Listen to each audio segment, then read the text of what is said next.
사도 따라잡기 오늘 두 번째 시간입니다. 오늘은 주님을 사랑한다는 것 이라는 제목으로 말씀을 합니다.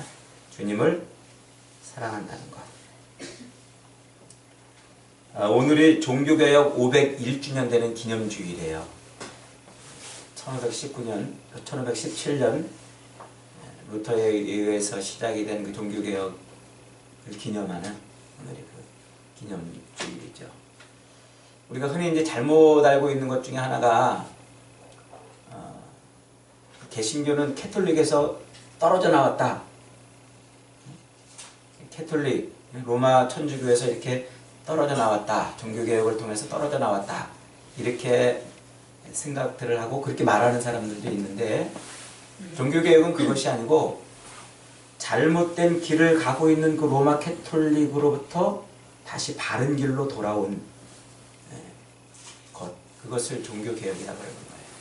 그래서 캐톨릭에서 떨어져 나온 게 아니라 엉뚱한 길로 가는 그 교회로부터 다시 바른 길로 돌아왔다라는 것이죠. 그것이 이제 종교개혁의 진정한 의미고 뜻입니다.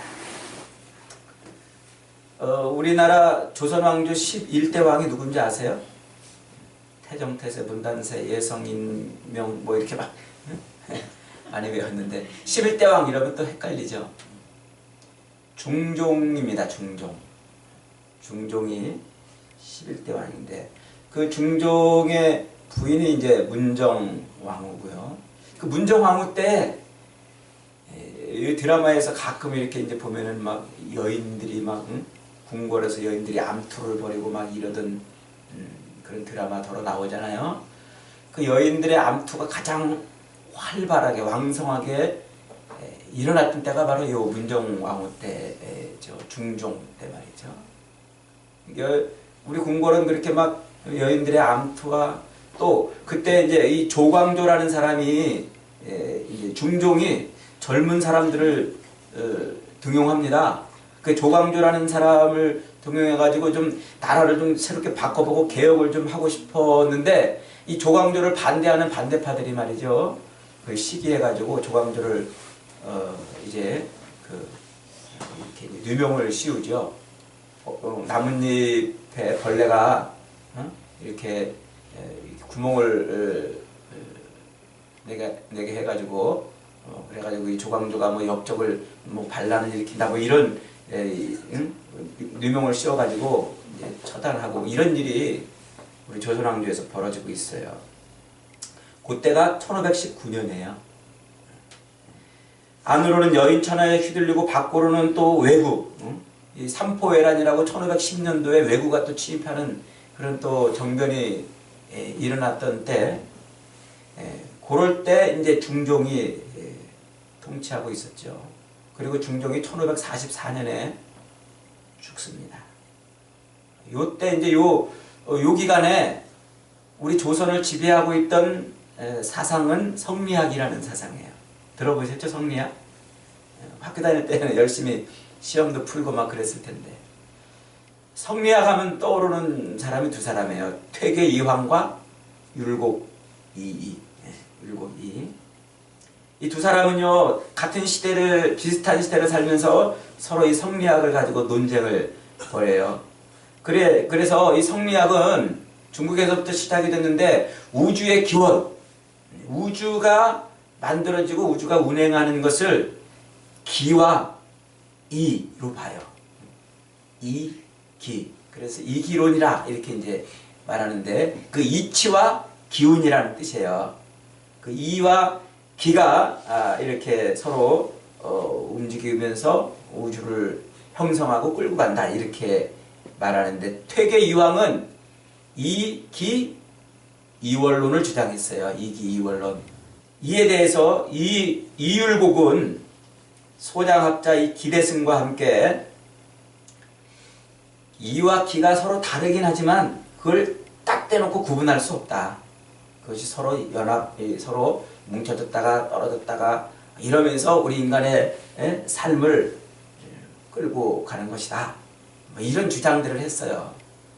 그때 그 시대에도요 우리 삶에 대해서 그리고 우주에 대해서 굉장히 진지하고 아주 깊은 토론들이 있어 왔던 거죠.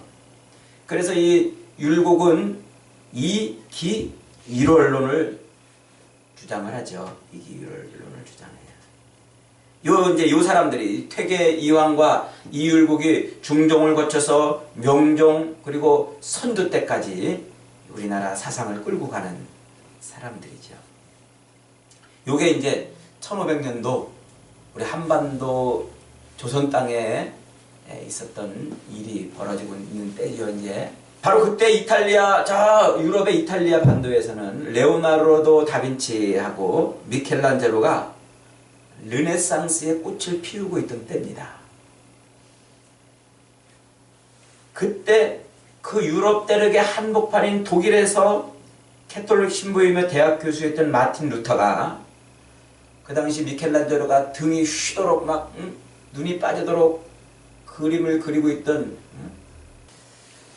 사도 따라잡기 오늘 세 번째 시간입니다. 이름을 바꾸면 이라는 제목으로 말씀을 나눕니다. 이런 동화가 있어요. 하늘나라에서 천사가 하나님의 뜻을 거역해가지고 땅으로 내쫓겼대요. 그래가지고 어느 나라 공주로 태어났대요. 하지만 공주는 철이 든 이후로 한 번도 웃어본 적이 없어요. 왜냐하면 마음에 근심이 생겨가지고 왜 내 이름에는 향기가 나지 않을까, 이런 근심이 생겼어요. 하늘나라에 있을 때는 자기 이름을 부를 때마다 향기가 풍겨났어요. 그런데 사람으로 태어난 후에는 공주라는 귀한 신분으로 태어났지만 그녀의 이름에는 향기가 나지를 않았답니다. 그래서 날마다 근심에 찬 얼굴로 지내게 되었습니다. 임금님도 또 왕비도 아무리 애를 써도 그녀를 즐겁게 할 수가 없었대요. 그런데 나이가 들고 성장하게 되었고 여러 나라 왕자님들이 와가지고 청혼을 했습니다. 그런데 공주가 내거는 결혼 조건은 딱 하나였습니다. 누구든지 내 향기 나는 이름을 찾아주는 사람에게 내가 그와 결혼하겠습니다. 이렇게 조건을 내걸었대요. 왕자들은 전국 방방곡곡을 돌아다니면서 향기 나는 이름을 찾으려고 애를 썼지만 찾을 수가 없었대요. 아무리 봐도 찾을 수가 없었대요. 그래서 그 공주는 아직까지 시집을 못 가고 있다는 얘기. 동화 끝.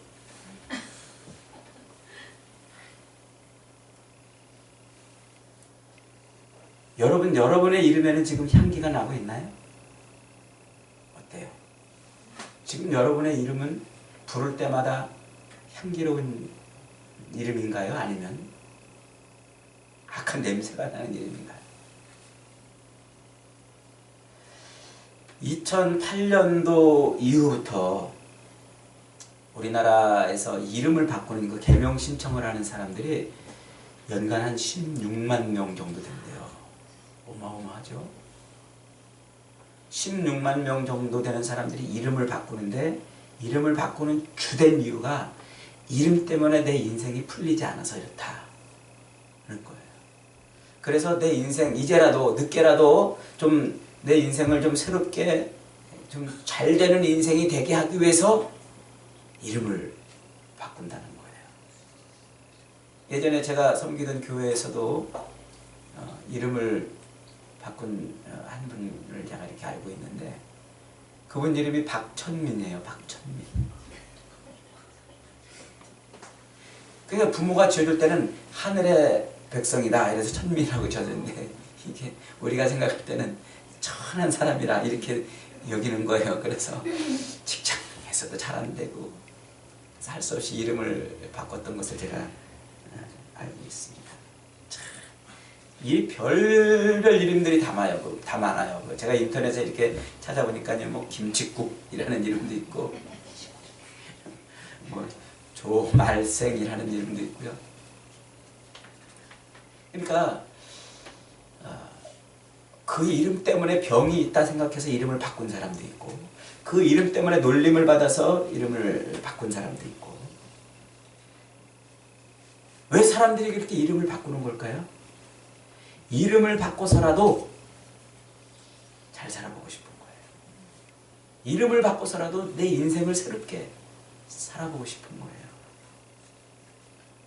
여러분, 지금 여러분의 이름은 마음에 듭니까? 네. 여러분의 이름은 마음에 드세요? 바꾸고 싶은 생각 없으세요? 네. 호랑이는 죽어서 가죽을 남기고 사람은 죽어서 이름을 남긴다. 참 멋진 말 같아요. 그 말을 곱씹으면 곱씹을수록 참 멋진 말 같아요. 우리가 이 땅에 와서 한평생 살고 가잖아요. 근데 이름을 남긴다는 건 뭐예요? 다른 사람들이, 내 뒤에 오는 사람들이 내 이름을 기억해 주는 거예요. 불러주는 거고. 멋지죠? 근데 이름 없이 왔다가 이름 없이 가는 그런 사람이 아니라, 그래도 사람들이 내 이름을 기억해 준다면 그야말로 멋진 인생이 아니겠습니까? 여러분들은 다 이름을 남기시기를 축원합니다. 이름을 남기고 가는 인생 되기를 바랍니다. 그런데 이름을 남겨도요, 잘 남겨야 돼요. 좋게 남겨야지 나쁘게 남겨가지고는 안 돼요. 참, 보세요. 저 관광지 가면은요, 거기다 꼭 이름 남기고 오는 사람들이 있어요. 별의별 데다가 다 예전에 한번 그 뉴스에도 나왔잖아요. 캄보디아 그 앙코르와트 그 사원에 누가 거기 그 벽을 돌로 뻑뻑뻑 긁어가지고 이름을 써놨는데 보니까 한국 사람 이름이더래요. 그 시간이 흘러서 자기 아들이 그 자리에 딱 와가지고 아버지 이름을 딱 보면, 오, 우리 아버지 대단하셔. 여기다 이름을 남기셨네. 이러겠어요? 부끄럽게 이름을 남기는 거죠. 또 이 땅에서 죄를 짓고 하지 말아야 될 일, 남들에게 피해를 끼치고 있으나마나한 그런 삶을 살다가 남기는 이름도 있어요. 그야말로 그런 이름들은 악취를 남기는 거 아니겠습니까? 악취를 남기는 거. 저와 여러분의 이름은 무너진 나라와 민족을 다시 일으켜 세운 그런 이름으로, 또 이 주님이 세우신 교회를 흥왕케 한 그런 이름으로 기억되는 은혜가 있기를 축원합니다. 아멘. 우리가 사도행전을 지금 읽어가고 있습니다만, 우리 사도행전을 읽으면서 가장 미스테리, 좀 이상하게 이해가 안 되는 그런 부분은요, 이 예수님의 제자들이 예수님과 함께 살 동안에는 정말 별 볼 일 없이 살았어요. 무기력하고 바보 같고 사람들한테 조롱받고 그렇게 살았어요. 그런데 예수님이 그들을 떠나 승천하신 이후에는 그들이 달라졌다는 거예요. 예수님이 함께 할 때도 별 볼 일 없이 살았는데 예수님이 안 계시는 삶에는 뭔가 다른 삶을 살고 있다는 거예요. 기적을 베풀고 이적을 일으키고 말이죠.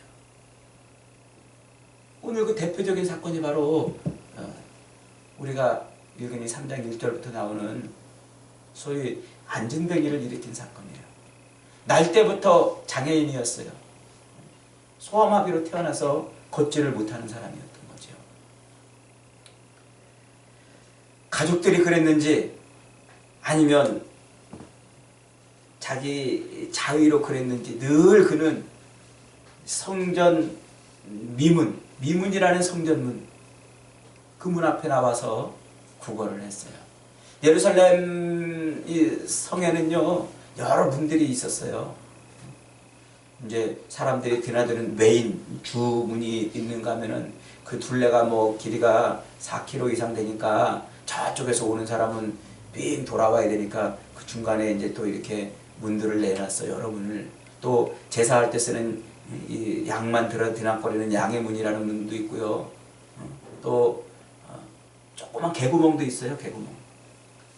부자 청년에게 이 바늘귀에 대한 이야기를 할 때 그 바늘귀가 그 예루살렘 성의 그 개구멍의 별명이에요. 진짜 이 바늘의 귀가 아니고 그 부자가 하나님 나라에 들어가는 것이 낙타가 바늘귀로 들어가는 것보다 어렵다라고 그렇게 비유를 말씀하실 때 그때 그 바늘귀가 그 예루살렘 성문의 개구멍이에요. 사람들이 멀리 돌아가기 싫으니까 조그만 구멍을 내놓고 겨우 자기 몸만 쑥 들어가는 거예요. 그러니까 그 낙타는 거기 들어갈 수가 없죠. 낙타는 거기 들어가려면 어떻게 들어가야 돼요? 막 낙타를 주저앉혀가지고 막 끌고 들어가야 되니까. 어쨌든 이제 그렇게 문들이 여러 문들이 있는데 그 중에 아름다운 문, 미문, 문이 아름다웠나 봐요. 사람들이 많이 통행하는 곳이었어요. 거기에 늘 앉아서 뭐 한 사람이에요? 구걸을 했어요. 다른 사람을 통해서 얻어먹고 사는 사람. 다른 사람이 도와주지 않으면 먹고 살 수가 없는 사람이에요. 그 사람이 늘 그 미문에 앉아서 이제 이 사람들이 들락을 때, 특별히 이제 기도 시간에 맞춰서 많은 사람들이 왔다 갔다 하니까 그때 앉아서 구걸을 하고 있었습니다. 그런데 그때 그 기도 시간에 누가 거기를 지나가고 있었냐면 베드로와 요한이 거기를 지나가고 있었어요. 이 안준뱅이 장애인은 그 두 사람에게 외쳤습니다. 한 푼 줍시오. 이 거리를 그냥 지나치지 마시고 불쌍히 여기시고 한 푼 줍시오. 그때 베드로가 거리를 쳐다보더니 갑자기 이렇게 말하는 거예요. 야, 나를 좀 봐. Look at me. 나를 좀 봐. 이렇게 말했는지는 모르겠습니다만 주먹을 끌었어요. 그리고 그에게 말을 걸었습니다. 그러자 이 거리는 깜짝 놀랐어요. 야, 뭔가 큰 돈이라도 줄려나 보다. 그리고 기대를 갖고 쳐다보는데 근데 갑자기 베드로가 이 거린의 손을 탁 잡더니 이렇게 세우는 겁니다. 은과 금은 내게 없거니와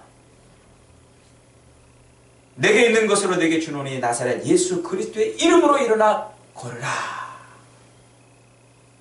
그러자 어떤 일이 벌어졌어요? 안준뱅이, 일어날 수 없었던 그 장애인이 벌떡 일어났어요. 발과 발목에 힘이 나면서 일어났다 그랬어요. 이 일로 말미암아 예루살렘에 큰 소동이 일어났어요. 이때부터 베드로가 가는 곳마다 사람들이 몰려다니고 뭔가 큰 기적이 일어나기를 바라고 말이죠. 구름대처럼 사람들이 몰려다녔어요. 베드로의 그림자라도 자기한테 스쳐 지나가기를 원하는 수많은 사람들이 몰려다니면서 기적과 능력을 체험하게 되는 것이죠. 곳곳에서 병자들이 치유되고 교회가 부흥하기 시작합니다. 예루살렘 사회가 요동치기 시작했어요. 예수님의 이름 때문에 베드로를 비롯한 많은 제자들이 심한 고통을 당하고 고난을 당하고 그 이름 때문에 사람들에게 또 예루살렘 공회에 또 이런 심한 핍박을 당하지만 그런데 그럴수록 제자들의 삶에는 이적이 일어나고 능력이 나타났던 거죠. 핍박과 고난이 있고 사람들이 자기들을 멸시하고 무시하면 도망가기에 바빴고 숨기에 바빴고 걸음아 날 살려라 하고 살 길을 찾아 달리기에 바빴던 그 제자들이 그런 핍박 속에서도 견디고 그런 고난과 고통 속에서도 당당하게 예루살렘 성 안에서 사역을 일으켰던 거예요. 여러분, 갑자기 왜 그렇게 됐을까요? 도대체 이들에게 무슨 일이 일어난 걸까요? 왜 갑자기 제자들의 능력을 행하기 시작한 것일까요? 그것은 바로 그들이 자기 이름표에 그 이름표를 떼고 예수님의 이름표를 붙였기 때문이에요. 자기 이름표를 떼고 자기 어깨 위에, 자기 이마에 예수님의 이름표를 붙이고 다니기 시작했기 때문에 자기의 이름을 드러내려고 애쓰고 몸부림치며 살던 삶이 아니고 예수님의 이름을 드러내려고 애쓰고 몸부림치는 삶을 살기 시작하면서부터 기적이 일어나는 거예요. 그들이 너도 예수와 한패니? 너도 예수와 함께 있었지? 그 이야기를 듣자마자 걸음아 날 살려라고 아니라고 도망치기에 바빴던 그들이 부끄러워해 여겼던 그 이름, 창피하게 여기고 두렵게 여겼던 그 이름을 붙들기 시작하고 그 이름을 드러내고 나타내기 시작했다는 거예요. 이게 사도행전이 말하려고 하는 겁니다. 이게 사도행전에 나타나는 제자들의 삶의 모습을 통해서 우리에게 보여주려는 거예요. 자기 이름표를 떼고 자기 삶에 예수의 이름표를 붙일 때 그의 삶이 어떻게 변하는가, 그의 삶에 어떤 놀라운 일이 벌어지는가 하는 거죠. 우리가 잘 알고 있듯이요, 마가복음 9장 33절 이하에 가면요, 예수님이 귀신 들린 아이를 고쳐주잖아요. 예수님이 변화산에 올라갔다 내려왔는데 그 산 아래서 사람들이 막 웅성웅성 소란이 있었어요. 그래서 무슨 일이냐 그랬더니, 예수님 당신의 제자들에게 이 귀신 들린 아이 하나를 고쳐달라고 그랬더니 못 고쳐주디다. 그 제자들이 열심히 고치려고 그랬는데 못 고쳤어요, 그 귀신 들린 아이를. 그러자 예수님께서 그 귀신 들린 아이를 치료해 주시고 고쳐주시고, 그리고 제자들을 데리고 가버나움이라는 동네로 가십니다. 가버나움. 그런데 가는 그 길, 이 가버나움이라는 동네로 가는 그 길 노상에서 제자들이 서로 다퉜어요. 에이씨, 쪼리 하면서 막 다퉜어. 왜 다퉜어요? 누가 크냐? 누가 더 높으냐? 누가 더 크냐? 그거 가지고 다퉜다고 말하고 있어요. 여러분, 누가 더 높으냐? 누가 더 크냐? 이 질문은 자기 이름표를 붙이고 사는 사람들에게는 대단히 중요한 질문이에요. 네가 나보다 높으냐? 네가 나보다 잘났냐? 네가 나보다 크냐? 네가 나보다 많이 배웠냐? 네가 나보다 많이 가졌냐? 네가 나보다 잘났냐? 자기 이름을 위해 사는 사람은 이게 중요한 문제입니다. 그래서 자기 이름을 위해 사는 사람들의 현저한 특징은 늘 다툼을 일으키는 거예요. 왜? 가는 곳마다 내가 잘났다고, 내가 너보다 많이 배웠고 많이 알고 높고 많이 가졌고, 이걸 늘 비교해야 되니까. 참 사람들 이상하죠. 못 배운 것도 아니에요. 믿음이 없는 것도 아니에요. 머리도 다 좋고 능력도 있어요. 그런데 자기 이름을 위해 사는 사람들끼리 모이면 거기에는 항상 뭐가 일어나요? 다툼이 일어나요. 항상. 여러분, 왜 우리가 예수를 믿으면서도 3년, 4년, 5년, 10년씩 예수를 믿으면서도 우리가 예수님의 제자로 성공하지 못하는 이유가 뭘까요? 내 이름 때문에. 예수를 믿는다고 말하면서도 예수를 위해 사는 것이 아니고, 그 이름을 드러내고 그 이름을 자랑하고 그 이름을 전하고 그 이름을 증거하고 그 이름을 나타내려고 사는 것이 아니라 내 이름을 나타내려고 살기 때문에 그래요. 내 이름. 예수님의 제자들이 예수님을 따라다니면서도 예수님의 그 이름을 위해 살려고 따라다니는 것이 아니고 자기 이름을 나타내고 자기 이름을 드러내려고 그런 거예요. 심지어 제자들의 어머니들도 가서 해가지고, 주여, 주님의 나라에 이를 때 이 한 자씩은 주님의 오른편에, 한 자씩은 왼편에, 우의정 좌의정 좀 세워주세요. 자기 이름을 위해서 자기 이름 때문에 살고 자기 이름을 나타내기 위해서 살기 때문에 무기력한 거예요. 예수님과 함께 있는데도 말이죠. 예수님과 함께 있는데. 여러분 지금 우리의 소망이 뭐예요? 예수님이 우리와 함께 했으면 좋겠다는 거 아니에요? 주님이 늘 우리의 삶에 함께 하시는 삶을 살기를 우리는 열망하잖아요. 그리고 또 주님이 우리와 함께 하신다고 우리는 아멘 고백하고 살아요. 그런데 왜 우리의 삶에는 아무런 힘이 없고 변화가 없는 걸까요? 주님을 위해 살고 주님의 이름을 위해 사는 것이 아니라 내 이름을 위해 살기 때문에 그래요.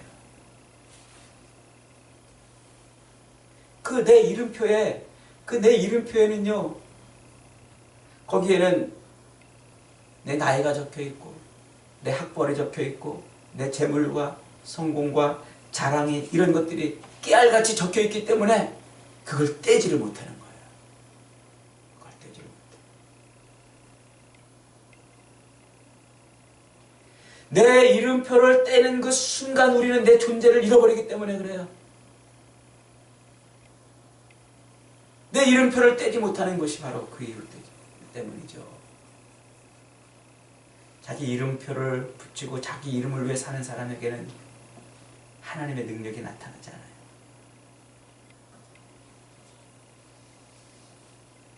오늘 사도행전이 말해주고 하는 것이 바로 그거예요.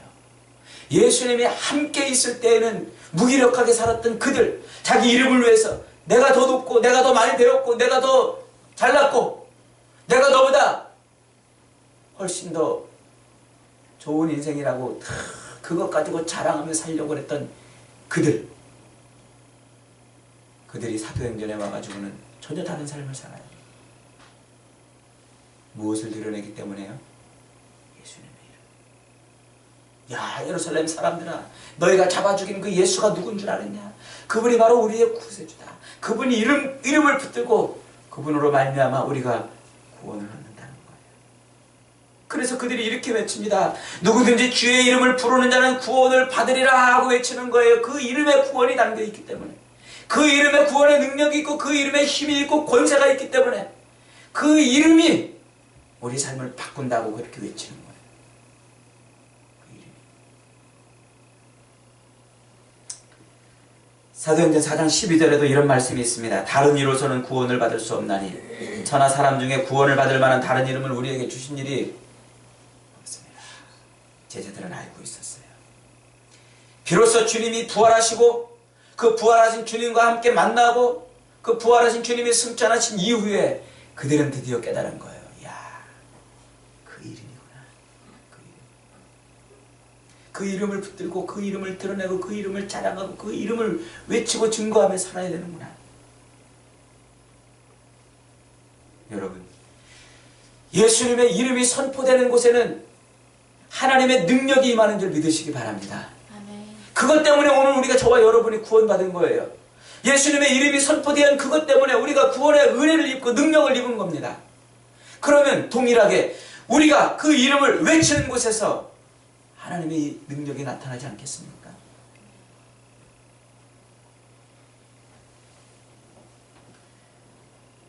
자기 이름표를 떼고 예수님의 이름을 붙이자 제자들은 핍박을 받기 시작했어요. 채찍질 당하고 능욕당했지만 예수님의 이름표를 붙이는 순간 그의 삶은 정말 고난과 고통과 시련과 환난의 연속이었지만 그러나 그때부터 교회가 부흥하기 시작한 거예요.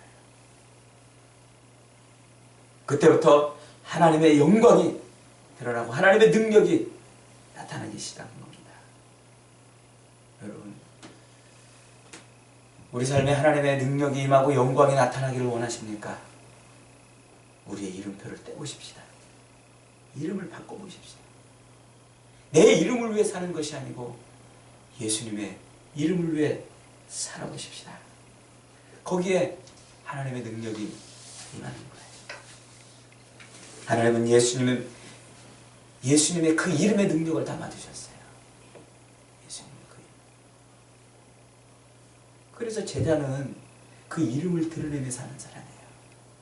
내 이름 드러내려고 사는 사람이 아니고 예수님의 이름 드러내려고 사는 사람이에요. 그걸 사도행전이 보여주려는 거예요. 오늘 한국교회가 왜 이렇게 무기력하고 왜 조롱받고 멸시받고 이렇게 왜 사람들한테 버려짐을 당하고 있습니까? 어느 순간 예수님의 이름을 위해 사는 사람들이 사라져버렸어요. 예수님의 이름을 드러내고 그 이름을 자랑하고 그 이름을 증거하고 그 이름을 외치는 그런 일이 사라져버린 거예요.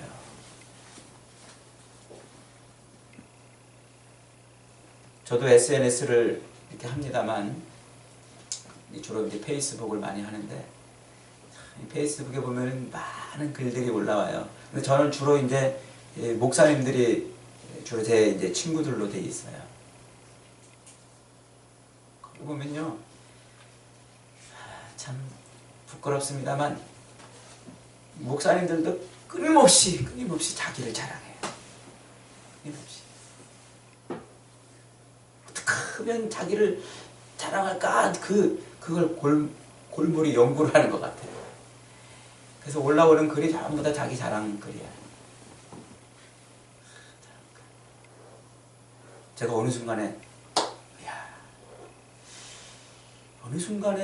한국교회가 이렇게 무기력하게 된 것이 이것 때문이 아닌가, 이런 생각을 해봤어요. 베드로와 요한이 성전에 기도하러 가서 성전 뒷문에 앉아 구걸하던 안진뱅이에게 말합니다. 은과 금은 내게 없거니와 내게 있는 것으로 내게 주노니 나사렛 예수 그리스도의 이름으로 일어나 걸어라. 예수님의 이름이 외쳐지고 예수님의 이름이 증거되고 예수님의 이름이 선포되는 곳에 하나님의 영광이 드러나고 하나님의 능력이 임하는 줄 믿으시기 바랍니다. 아멘. 하나님은 그 이름에 능력을 주셨어요. 예수님도 그 이름을 이렇게 말씀하시잖아요. 그 이름에 약속을 담아주셨잖아요. 지금까지는 너희가 내 이름으로 아무것도 구하지 아니하였으나 구하라. 그리하면 받으리니 너희 기쁨이 충만하리라. 그 이름에 약속을 담아주셨어요.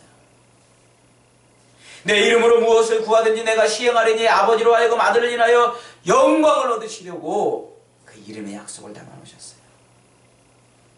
요한복음 16장 23절에서도 내가 진실로 너희에게 이르노니 너희가 무엇을 아버지께 구하든지 내 이름으로 주시리라. 여러분, 우리 이름이 아니라 예수님의 이름이어야 합니다. 가는 곳마다 만나는 사람들에게마다 예수는 그리스도라고, 이분이 우리의 구원자고 우리의 구세주고 우리가 믿어야 될 이름이라고 외쳐보십시오. 가급적이면 여러분들이 있는 곳에서 하는 곳에서 만나는 사람들에게마다 가급적이면 예수 믿는 것을 숨기고 살리고 마시고 가급적이면 예수 믿는 것을 자랑하세요. 예수님의 이름을 드러내보세요. 예수님의 이름을 전해보세요.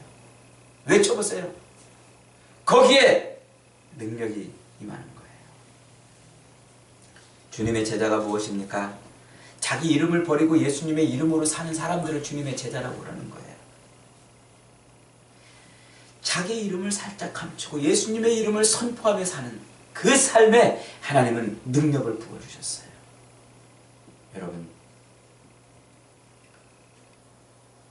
여러분의 이름에 향기가 나고 싶으십니까?